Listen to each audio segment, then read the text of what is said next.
ঢাকসু নামটা শুনলেই অনেকের কাছে মনে হতে পারে এটা ঢাকা বিশ্ববিদ্যালয়ের ছাত্রদের একটা সাধারণ নির্বাচন, কিন্তু বিশ্বাস করুন, ঢাকসু যদি সাধারণ কোনো নির্বাচন হতো তবে পুরো দেশ তাকিয়ে থাকতো না।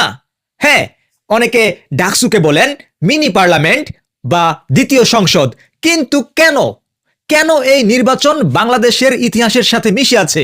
কেন বলা হয় ঢাকসু ছাড়া বাংলাদেশের স্বাধীনতা আসতো না? আজকের ভিডিওতে আমরা জানব ঢাকসুর সেই রোমহর্ষক ইতিহাস এবং কেন এই নির্বাচন দেশের রাজনীতির জন্য অক্সিজেন স্বরূপ। আজকে সেই জিনিসটা ক্লিয়ার করব কথা ক্লিয়ার চ্যানেলে। তো সবাইকে স্বাগতম, চলুন গোড়া থেকে শুরু করি। ঢাকসু বা ঢাকা বিশ্ববিদ্যালয় কেন্দ্রীয় ছাত্র সংসদ, এটি প্রতিষ্ঠিত হয়েছিল 1924 সালে, অর্থাৎ বাংলাদেশের জন্মের অনেক আগেই ঢাকসুর জন্ম। ইতিহাস সাক্ষী, এই ভূখণ্ডের প্রতিটি বড় আন্দোলনের জন্ম দিয়েছে এই ঢাকসু। 1952 সালের ভাষা আন্দোলন, তারপর সেখানে নেতৃত্ব দিয়েছেন কিন্তু এই ঢাকসু। 1962 সালের শিক্ষা আন্দোলন, 1969-এর গণ অভ্যুত্থান, সবকিছুর কেন্দ্রবিন্দু ছিল এই ঢাকসু।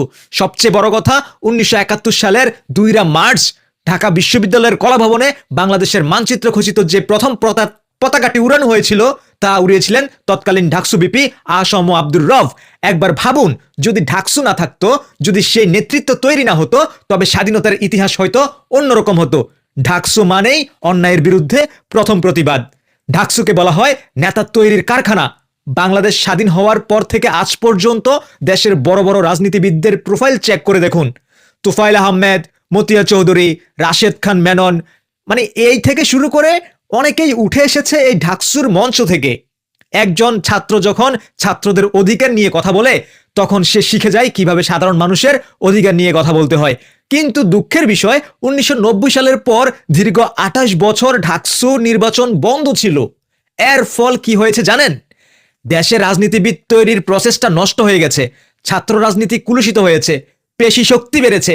যখন মেধাবীরা রাজনীতিতে আসার সুযোগ পায় না, তখন সেই শূন্যস্থান পূরণ করে কিছু সুবিধাবাদীরা।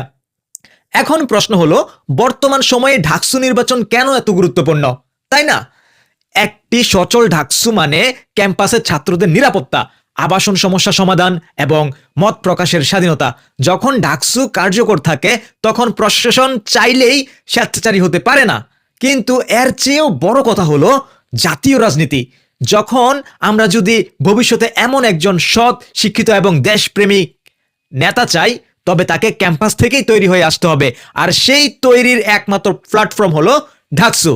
ঢাকসু কেবল একটি পদ বা চেয়ার পাওয়ার লড়াই নয়, এটি বাংলাদেশের অস্তিত্বের অংশ।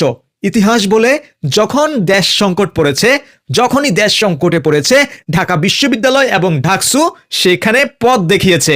আপনারা কি মনে হয়, আপনাদের কি মনে হয় যে ঢাকসু নির্বাচন কি নিয়মিত হওয়া উচিত, নাকি ছাত্র রাজনীতি বন্ধ করে দেওয়া উচিত?